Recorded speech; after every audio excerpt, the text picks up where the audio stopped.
As you know, the holidays are called the Shalosh Regalim, the three holidays, literally the three legs, because you would take a pilgrimage up to the temple, so Regalim, legs. One of them is Zman Matan Toratenu, the time when God gave us the Torah. Which one is that? Shavuot. The next one is Cherutenu, is the time of our freedom, which is? The only one that is an emotion as opposed to an action is Sukkot.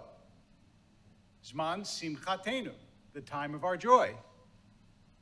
The only holiday that's described by an emotion. So why are you joyous on Sukkot? I'm not giving you the answer, but I'll give you at least a couple of answers, because you would think normally what you would be on Sukkot would be exhausted. It's enough with the synagogue already, but no. In fact, you're joyous. I can see it. First of all, Zman Simchatenu, because, and this may be the original sense of it, everybody feels that they've been forgiven on Yom Kippur. So you go into Sukkot with a pure and clean soul, and that is enough for Zman Simchatenu. But there are other things. We know now from research, although all of us knew it from common sense, that being in nature makes you happy. And Sukkot is the most nature-oriented of the major holidays, right? There are all these studies that the more you spend time with trees and in nature, the happier you are, all other things being equal. And third, it is the only holiday on which Jews build something. And to actually see the product of your hands is also something that makes us happy, right? Once it is done, it's a beautiful thing.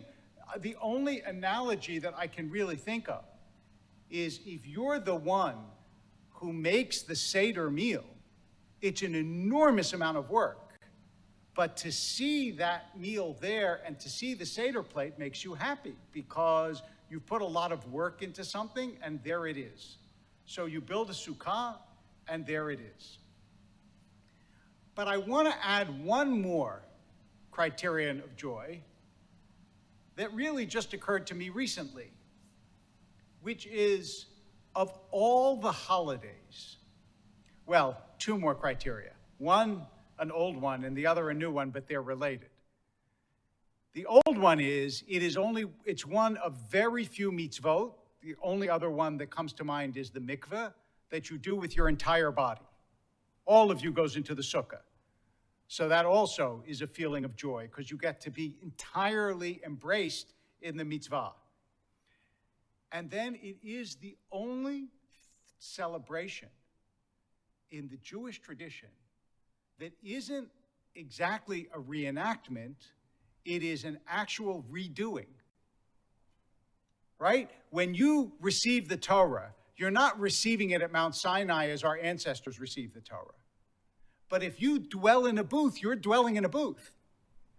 Maybe not in the desert, but you're still doing exactly what you're describing our ancestors as having done, which is a joyous thing. Remember, we spoke about on Rosh Hashanah and Yom Kippur something that Rabbi Rotenberg had mentioned last year, which is that in listening to the shofar, you're hearing the same sound as thousands of years ago. Well, here you're doing the same thing. That is, you're dwelling in a temporary booth. And that's an amazing thing. And maybe that's why bringing the Ushpizin in happens on Sukkot.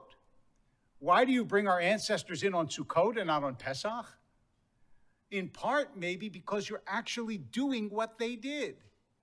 You're dwelling in a sukkah the same way our ancestors did. So there's nature, there's building, there's dwelling in a sukkah, there's being fully embraced in the mitzvah, and there's the sense of having been forgiven on Yom Kippur.